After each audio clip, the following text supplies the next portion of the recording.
Mashoko ari kutenderera mhuri yeZimbabwe ndeekuti hakusi kurarwa.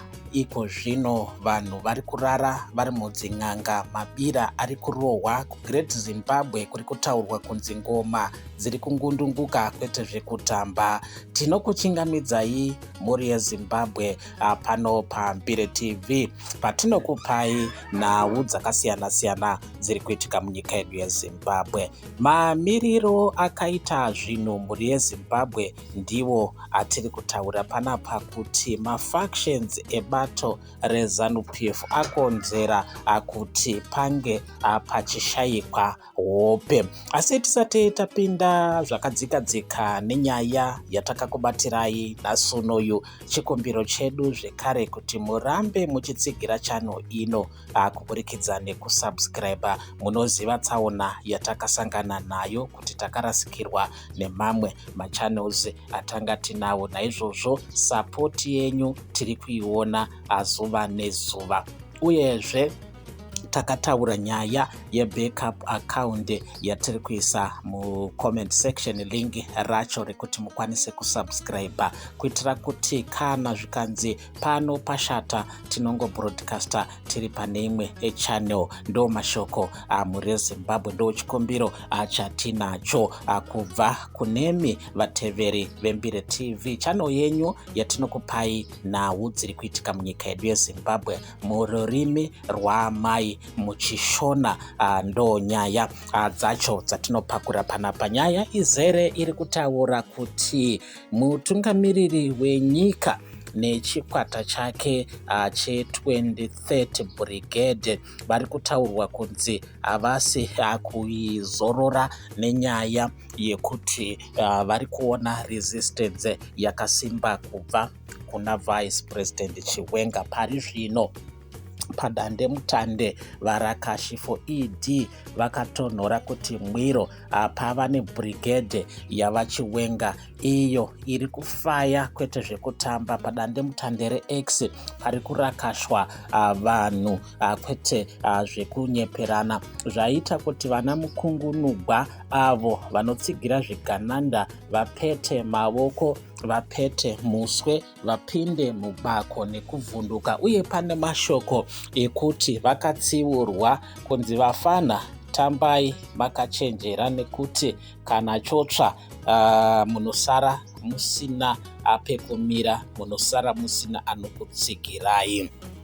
Right, pari kutaurika ipo kuti pava nemazuva anokwana iwo 3 ngoma dzichingindingidzwa zvakasimbarara kuGreat Zimbabwe ruins, uko kunotaurika nyaya yekuti kuri kuitwa mabira, uyezve kuti n'anga dziri kubhadharwa mari uye zvibayiro zviri kufa kwete zvekutamba. Pari kutaurwa kuti mombe dziri kuchekwa, mbudzi nehwai dziri kuchekwa, chinangwa chiri chekuti urongwa huri kurongwa hwe2030 hunge huchibudirira. Zviri kutaurika kuti pane n'anga dziri kutaura kuti aiwa, basa renyu baba riri kufamba zvakanaka, vaChiwenga muchaona mumwe musi vachifuma vakatiza munyika yeZimbabwe. Zvinova zvanga zviri kutaurwa pamwe chete nekusekwa naHope Ching'ono padande mutande reX, apo ari kutaura kuti maiwe n'anga dzafa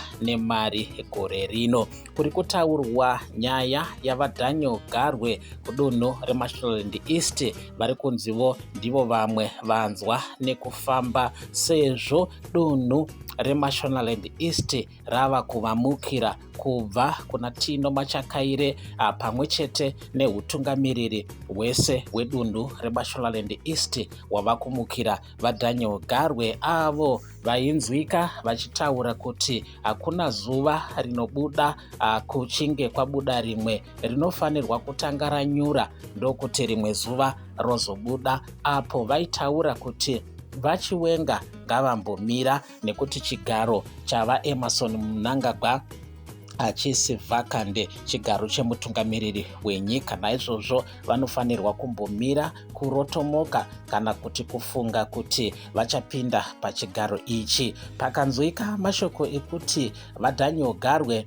vashungurudza nhengo dzebato iri reZANU-PF kudunhu reMashonaland East, zvakazoita kuti Tino Machakaire ataure kuti ndava kuzomurova mudhara uyu nekuda kwekuti ashungurudza nhengo dzeYouth League pamwe chete nedzeWomen's League, apo aipopota kana kuti aishungurudza nhengo dzaaifungidzira kuti hadzisi kutevera 2030 agenda. Ndonyaya iripo pari zvino mhuri yeZimbabwe. Zviri kutaurwawo kunzi n'anga dzekudunhu reMashonaland East dzanzwa nekukokwa pachirohwa mapira asingapere. kuMashonaland Central kuna Kazembe uyo ane ofisi iri kunzi yakavandalizwa ikabiwa malaptop pamwe chete nemacomputers kuswera zuro usiku. Ndo panonzi pakaitika chiitiko ichochocho chakakonzera kuti vakazembe vange vaine kuvhunduka. Vakazembe kuMashonaland Central ndo rimwe dunhu riri kupokana ne2030, asi vakazembe vari kuti vanhu vedunhu iri havafanirwe kunge vachishora ajenda ye2030. Munhu wese ari kufanirwa kuitsigira pasina kukundikana. Zvaita kuti pange paine kunetsana naMusarara pamwe chete nevamwe vakuru vedunhu iri. Musarara anozivikanwa zvikuru kuti inhengo inotsigira vachiwenga uyezve kuti ari kupesana ne2030. Izvo zvakaita kuti avhevhetedzwe pamberi pedisciplinary committee yedunhu reMashonaland Central achipomedzerwa mhosva yekutadza kupinda mimwe misangano. Asi kuvhevhetedzwa kwaakaitwa pakomiti iyi kwakanga kwakanangana nenyaya yekuti iye Musarara ari kudawo kukwikwidza pachigaro chachairperson wedunhu reMashonaland Central, zvakaita kuti pange paine makakatanwa navakazembe. Kazembe ndiwo mashoko mhuri yeZimbabwe ezviitiko zviri kuitika mubato reZANU-PF, apo vaEmerson Mnangagwa vari kunzi vakahaya vaTemba Muliswa kuti vange vachidikampeyina Vice President Chiwenga, apo ari kunzi ari kuuya neepisode number 2 yekuda kufumura Chiwenga vaari kutaura kuti ivo vakaita zviri kunze kwemutemo, vakapiwa mari isina kuchena naWignell Chivayo. Asi Temba Muliswa nezuro akafumurwa nevamwe vatsigiri vebato reZANU-PF pamwe chete naFadzai Mahere padandemutande maererano nemashoko aimbotaura kumashure uko. Uye bato reZANU-PF Patriots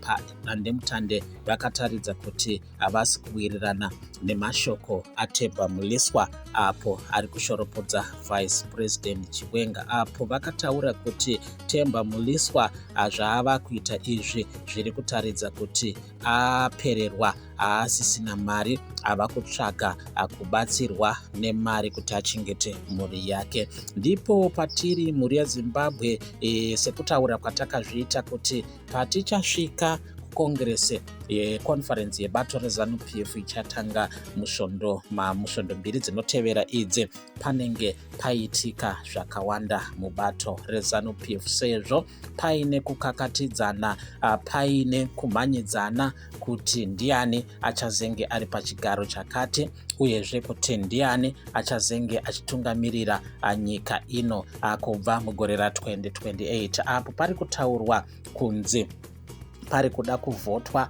kuti nhengo dzinge dzichivhota kutsigira 2030 kana kupikisa 2030 pamusangano iwoyoyo uchaitirwa kudunhu reManicaland. Mazvita nekuva nesu panguva ino mhuri yeZimbabwe. Musakanganwa zvekare kutsigira channel ino kuburikidza nekusubscribe pamwe chete nebackup account yatichaisa mucomment section, yatichaisa link mucomment section. Panguva ino atinoti muve nezuva renyu. rakanaka.